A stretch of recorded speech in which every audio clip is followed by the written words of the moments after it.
Est-ce qu'on peut être artiste contemporain et travailler réaliste, figuratif, je dirais, comme moi, ça c'est une question qui se pose souvent à moi.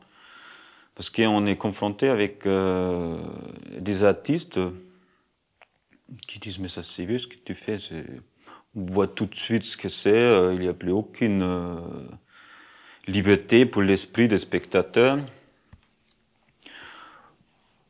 Moi je dirais presque quelquefois on est discriminé. Hein. Moi j'ai été insulté une fois sur une exposition, une madame elle m'a dit mais comment vous pouvez travailler comme ça autant sculpteur contemporain? Et moi, je crois qu'on n'a pas besoin de se justifier. On peut très bien, parce que moi, je le fais. Mais je crois que c'est difficile, parce que aujourd'hui, on ne veut plus que le savoir-faire soit relié avec l'art. C'est plus une base nécessaire pour faire l'art. Ça se discute.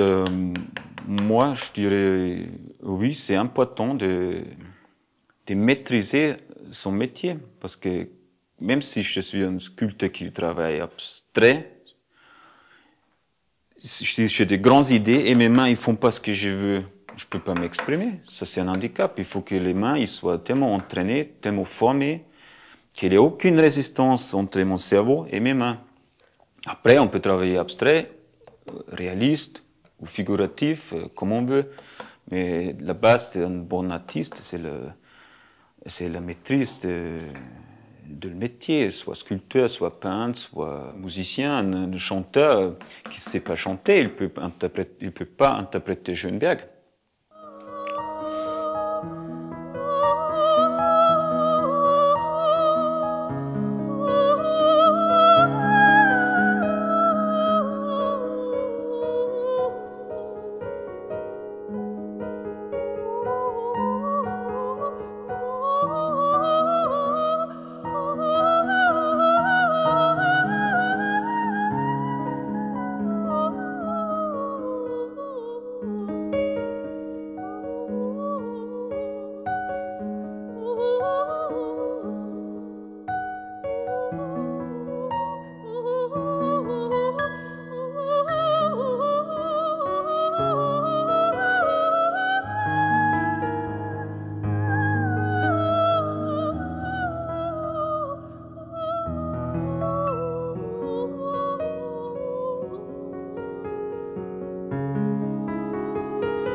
Quelquefois, j'entends aussi, bon, tu n'es pas un artiste, tu es un artisan.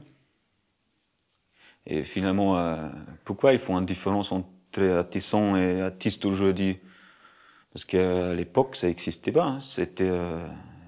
Moi, je crois qu'il n'existait même pas le mot l'artiste soi-même. C'était un sculpteur, il a eu son métier. C'était sculpteur, c'était un peintre. C'était son métier, comme cuisinier, boucher, boulanger, c'est son métier. Et ils ont le maîtrisé. C'est juste qu'aujourd'hui, on essaie de faire une différence pour un artiste, peut être quelque chose de spécial, on ne le comprend pas nécessairement, il a un certain look, les gens, quelquefois, ils ne savent plus quand ils voient moi, mais vous êtes complètement normal. Je dis, oui, pourquoi?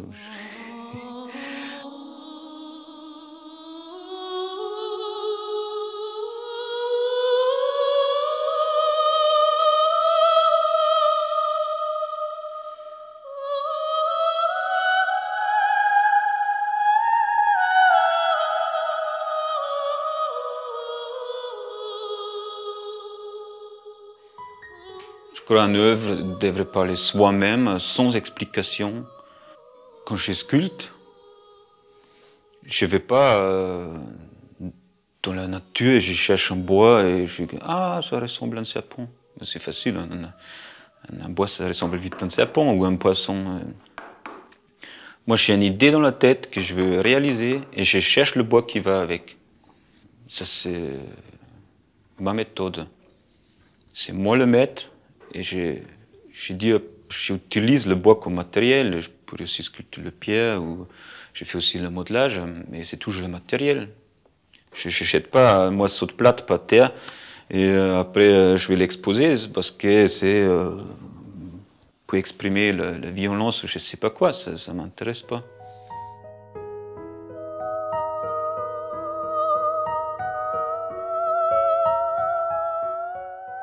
Ce que j'adore dans mon métier, c'est créer quelque chose, presque être comme Dieu, bien sûr. Quelque chose qui n'a jamais existé avant, je vais le faire, une sculpture, et il va exister pour l'éternité, il va toujours exister, on ne peut plus effacer, même si on détruit la sculpture, il a existé.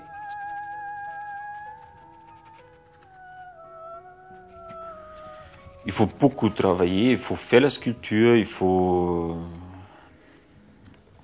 pas avoir peur de rater ou écouter les autres, il faut faire comme ça ou comme ça. Bien sûr, ça serait bien si on a un bon maître, mais aujourd'hui, c'est important qu'on ait encore des métiers comme ça, parce que déjà à l'école et dans l'enseignement, ça disparaît tout ces mots, on n'a plus de musique, on n'a plus d'art. Et là, c'est important, on ne peut pas vivre sans.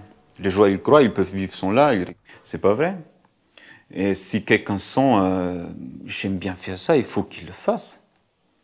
C'est pas toujours facile d'en vivre, mais d'être sculpteur ou peintre, c'est quelque chose de complètement réalistique. Ça a toujours existé et ça va encore toujours exister dans le futur.